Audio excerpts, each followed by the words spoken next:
I would also like to introduce the speaker this evening for our gathering. Our inspirational reading and address will be presented by Bonnie Crosier. Bonnie is the president and founder of SCoA. Her passion is with education and working with those who want to explore their spiritual journey by searching and getting curious about life. As a retired chaplain, she brings a great understanding of spiritual care to her ministry. A warm Harmony Harbor welcome to Bonnie. Inspiration sparks and raises our vibration, encouraging all of us to live our best lives. It's now my pleasure to welcome our speaker for this evening, Bonnie Crosier.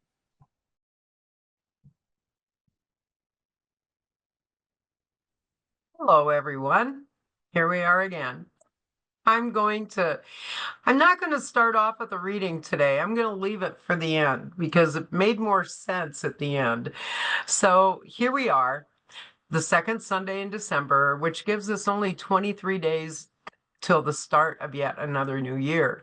And in my lifetime, this will be my 68th time that I've been around the world to see another, or around the sun to see another year possible, and to welcome in a new year with new possibilities.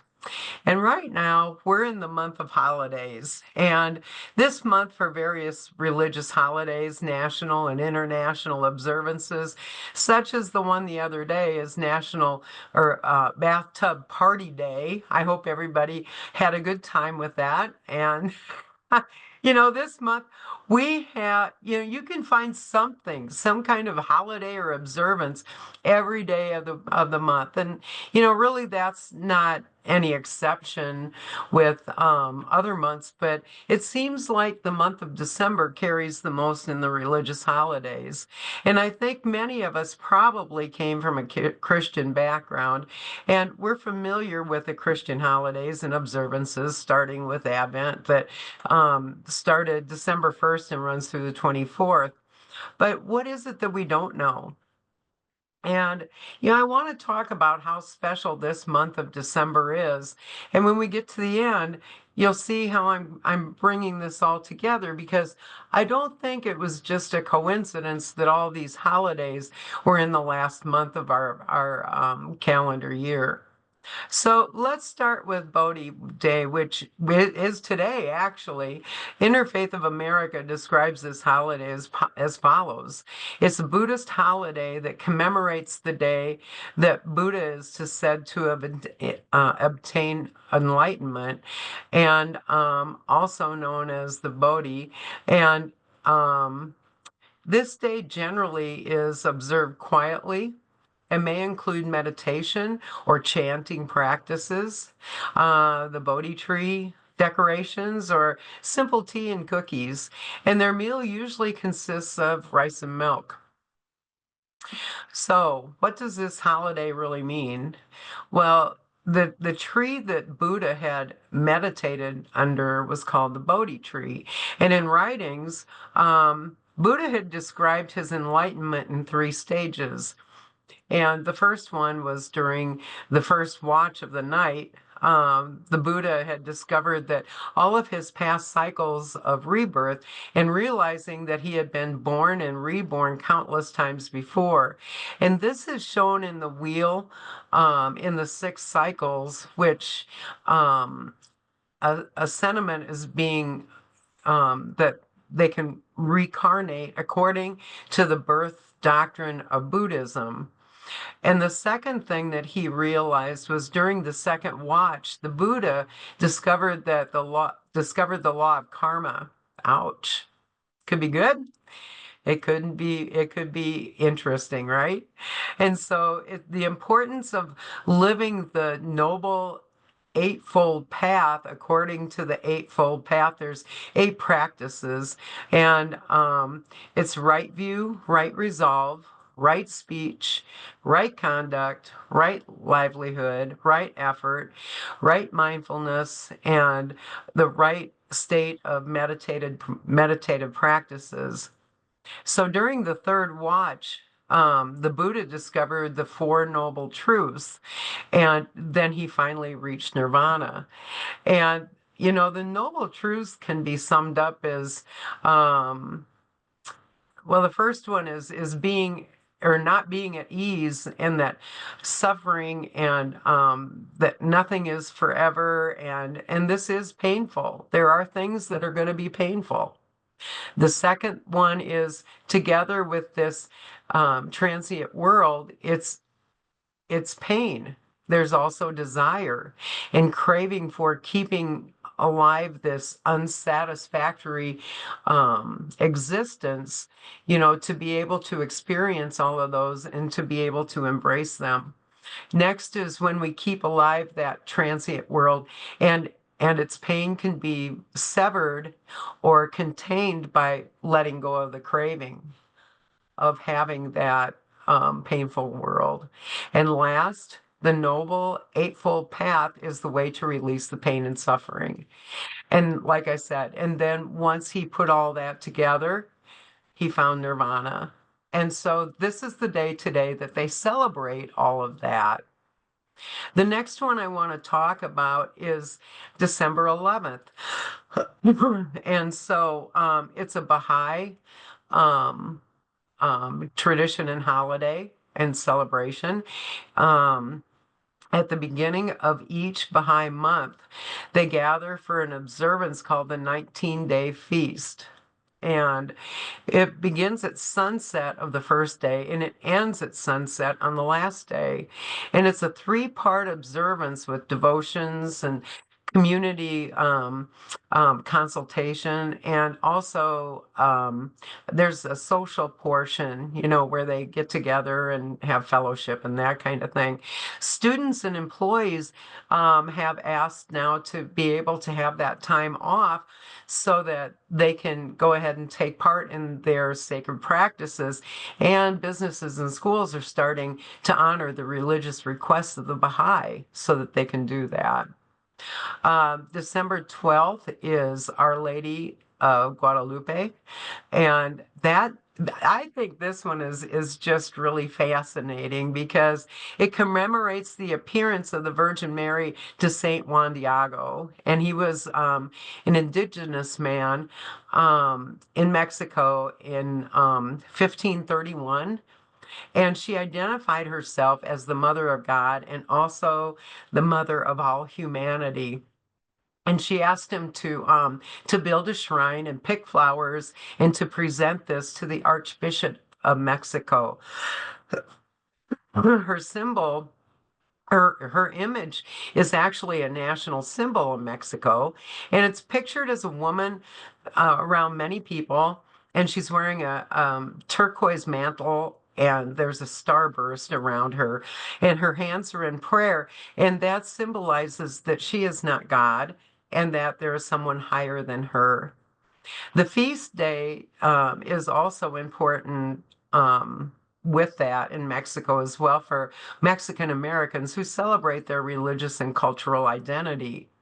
And traditionally, some of the foods that they eat are a Mexican Christmas salad with fruits and vegetables, pork chops and sweet potato puree, chocolate bread pudding, and they do have the traditionals, like the burritos and tacos and enchiladas and things like that too, the rice and beans and things. So, but their music includes, or their celebration includes music and dancing and feasting, and it's really quite a festive celebration.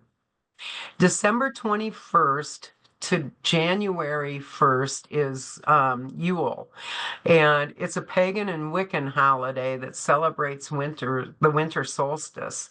Winter solstice and Yule are not the same thing.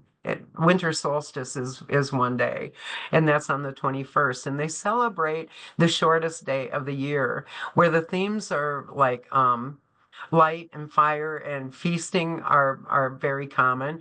And people generally celebrate the height of darkness with this shortest day of the year. And this is celebrated mainly by sharing a meal and gift giving. And the gifts that they give, are things that will symbolize preservation of the earth and that kind of thing. Something that's um, earth conscious, I guess would be a good way to put that. The winter solstice, as the rebirth of the great horned hunter god who is viewed as a newborn solstice sun. And some of the ways that they practice Yule, they may build a Yule altar, make an evergreen Yule wreath, burn a Yule log, decorate a Yule tree, exchange nature-based gifts, give back to nature. They celebrate by candlelight, and they set up a meditation space. And so with their celebration, it's just as sacred as anybody else's. It's what, they feel is sacred and holy, and that's what they celebrate from December 21st to January 1st. This year, December 25th through January 2nd is Hanukkah.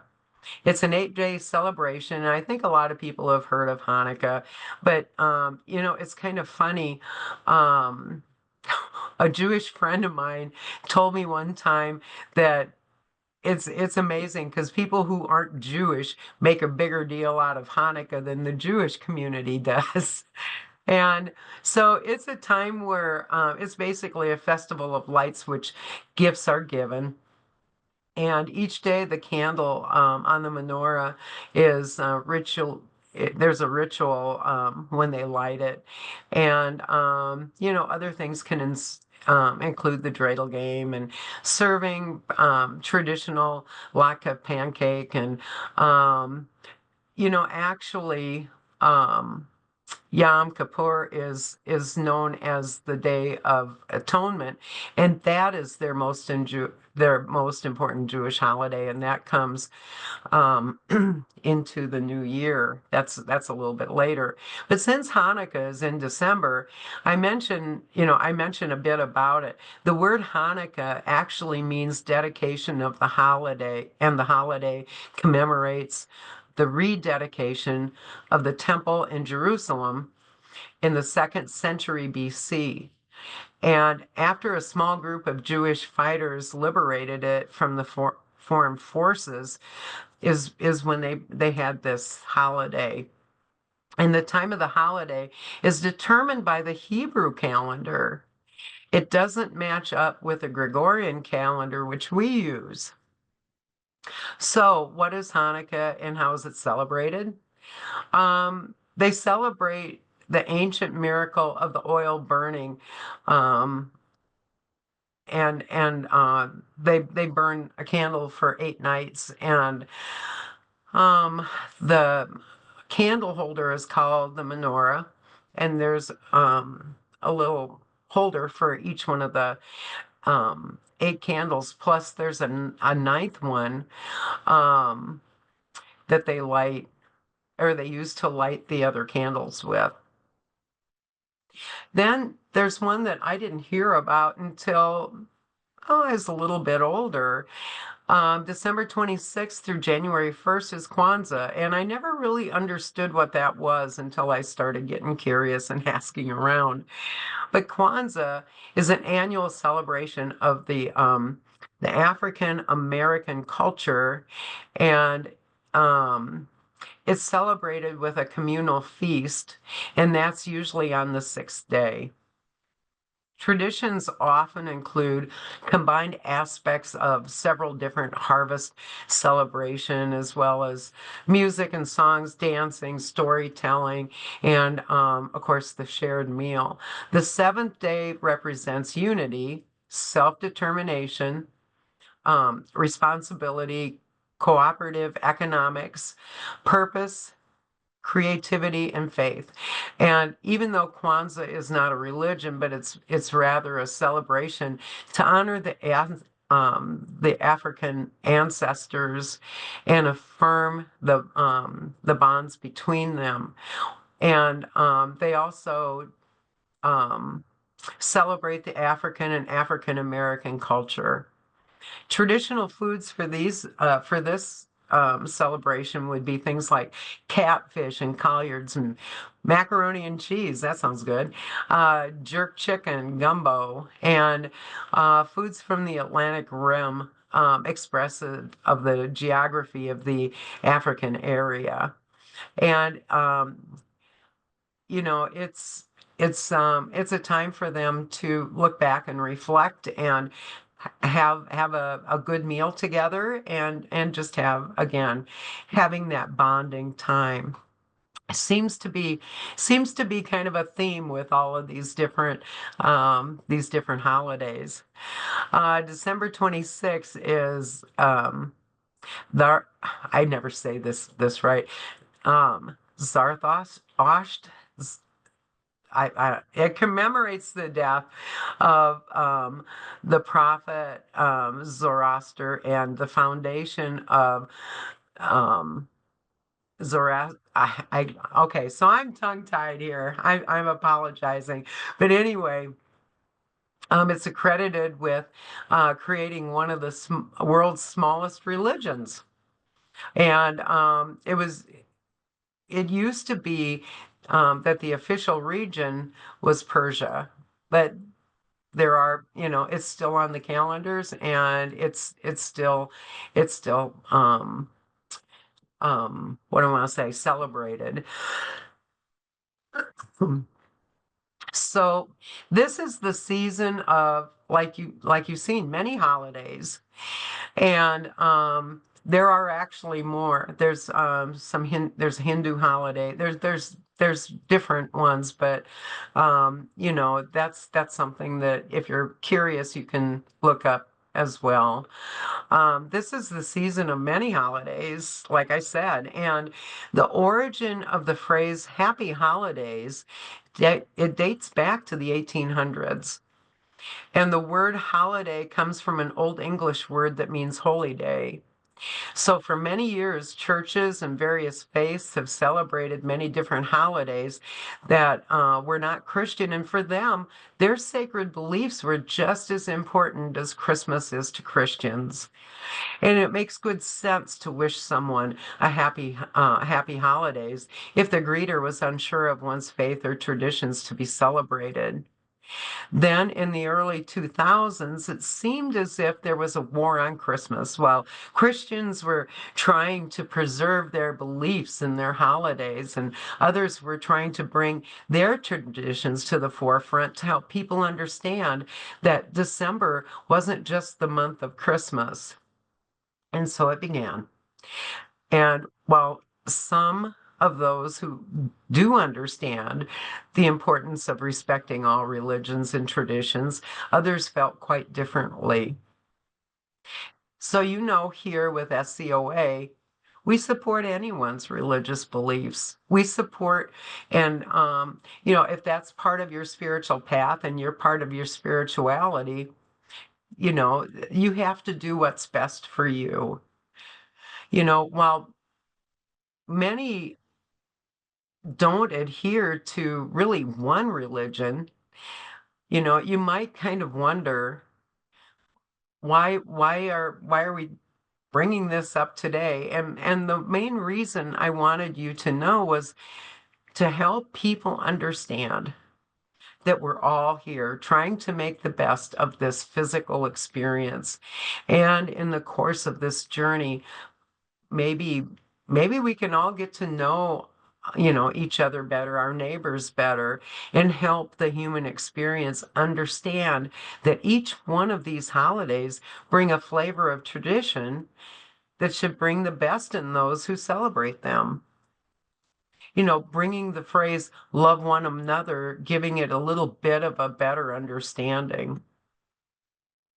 So, are these holidays and observances all placed in the month prior to the new year a coincidence, do you think? Or do you think there was a higher source? And I'm going out on a limb here. Do you think maybe there was a higher source that thought, This is our last chance to be accepting and in peace and harmony before we start the new year. I don't know. I mean, if everybody, looks at the true meaning of what it is they're celebrating this month, I don't know if we're ever going to see peace on earth. I remember the old song that was quite popular when I was a kid. I heard the bells on Christmas Day. It seemed each December this song would play over and over again. And I can still remember Andy Williams singing the lyrics and wondering, like I said, is there ever going to be peace on earth? Makes people wonder, you know, is this month of December really our last shot to bring the best energy forward that we can put into this new year that's just right around the corner? So, if you want, like I said, to research some other religions and things like that, you're going to find that there are certain things that we all have in common if we celebrate something in the month of December. So, um, you know, if humanity would take the time to learn more about others and welcome others and respect what it is that they're doing, I think it would truly be a happy holiday season. Well, I purposely left out Christmas till the end. Being a former Christian, I think the story that I'm going to read best sums up how I would like to remember Christianity and how we would celebrate Christmas. I remember the picture of Jesus with the lamb. And in my opinion, it's all about love, forgiveness, and kindness.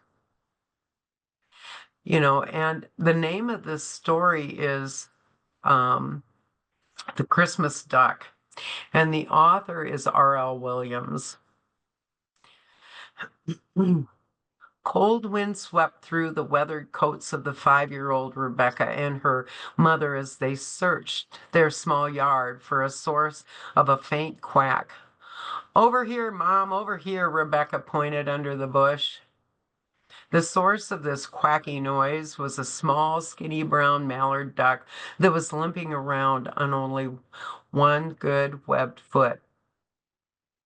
It hobbled slowly in one direction and bumped into a wooden post and then turned to try its luck in another direction. But the hopeless little duck wandered around the best it could, stumbling into things and quacking wearily in hope of a miracle or at least a small morsel of food or drink. "Mom, what's wrong with it?" Rebecca said, trying to get a closer look. They got down on their knees in the sub-freezing cold and concerned that the duck wasn't going to make it, they cornered the duck against the old wooden fence to get a better view. Rebecca's mom lamented, "Something's wrong with one of its legs, and oh, and look, one of its eyes are bruised and damaged, and the other one looks almost completely crusted over. Honey, I think it's blind." Rebecca's mom gently grabbed the helpless duck, and it put up a little resistance since it was tired and dazed and hungry. "Come on, Rebecca, let's take it inside," she said. Inside the drafty wooden house, they both sat down between their Christmas tree and slightly burning fireplace, and Rebecca's mom looked closer at the homeless and battered duck. "Is it going to be okay?" Rebecca asked her mom in an unsure tone. "Honey, it's in pretty bad shape. Looks like some other ducks or something else has been picking or pecking at it too. Poor thing probably hasn't eaten in quite a while, and I don't know if it's going to be okay or not." "So maybe we should take it to the doctor," Rebecca thought out loud. But Rebecca, the animal clinic is probably closed now, being it's Christmas Eve and all. And in the back of her mind, she couldn't help to think to herself, I don't even know how we can afford an expensive vet bill right now. Rebecca looked up at her mom and said, "What are we going to do?" And Rebecca's mom thought a moment and looked at the poor duck, and it seemed like the end was, or it was like the end of its rope. Okay, honey, we'll take it somewhere, Rebecca's mom decided.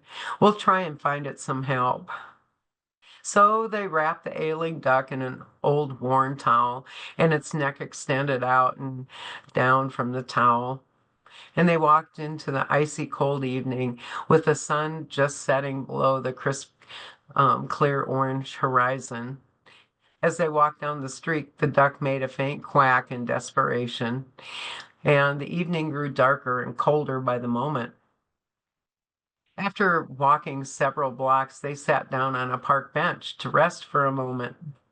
Looking around, the only light visible in the dark night, besides an occasional street light, was about 3 blocks down the street.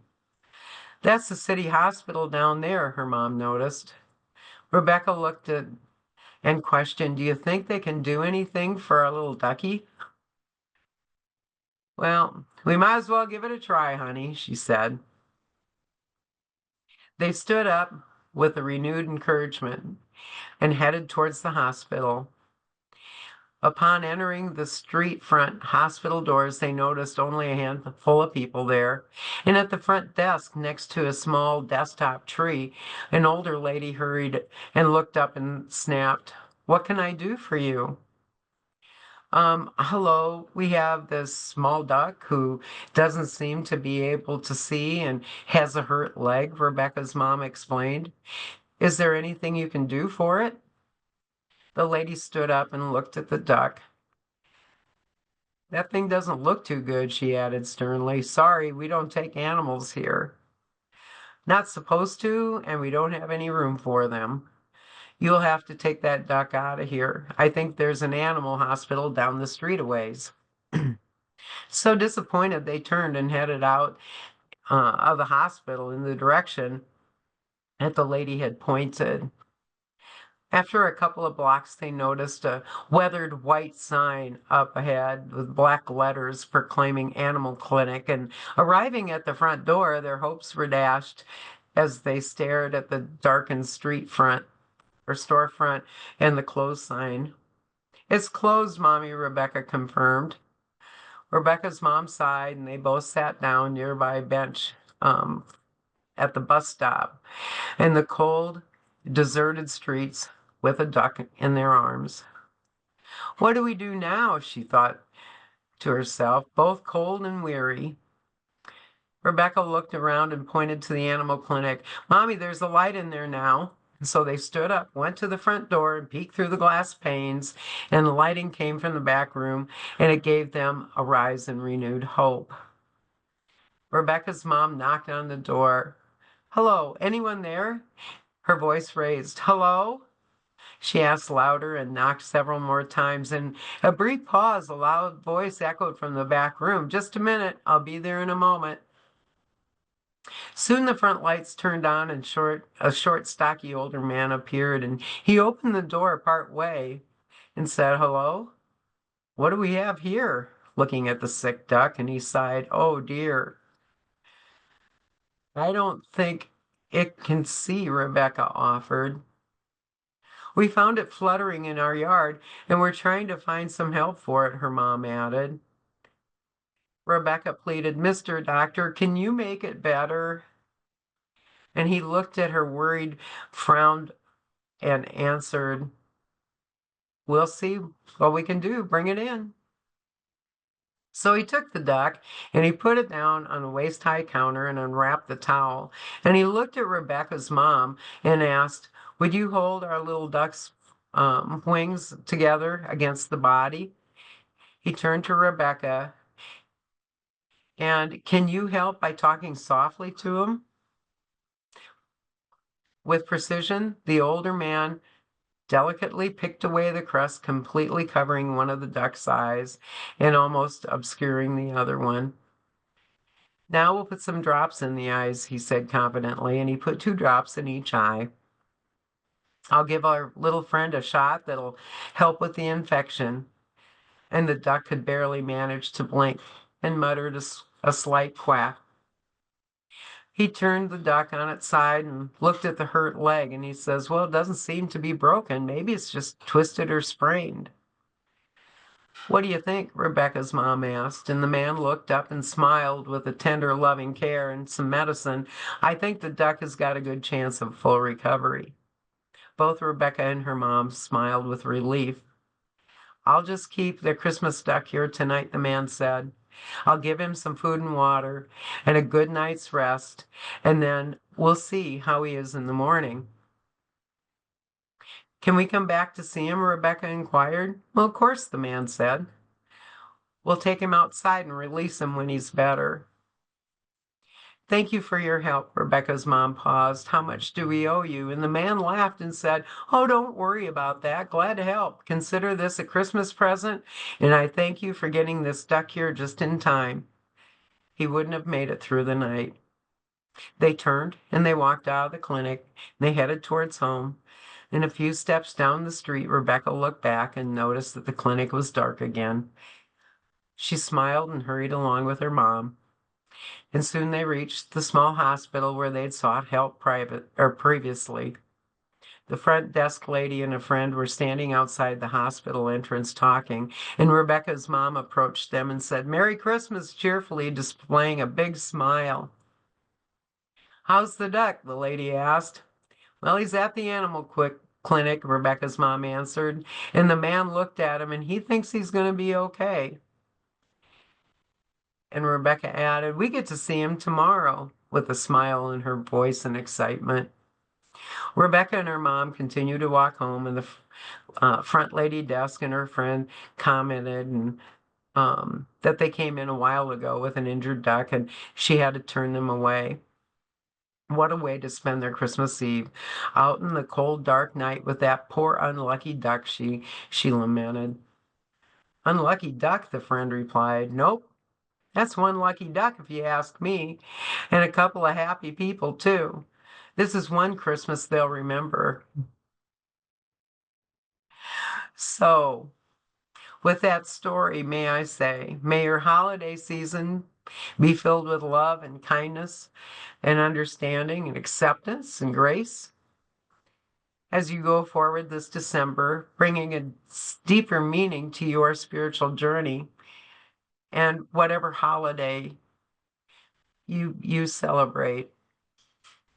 And as we go forward this month, I just want to let you know that whatever you find sacred for you brings meaning to your life and your spiritual path. And thank you for allowing me to serve you today.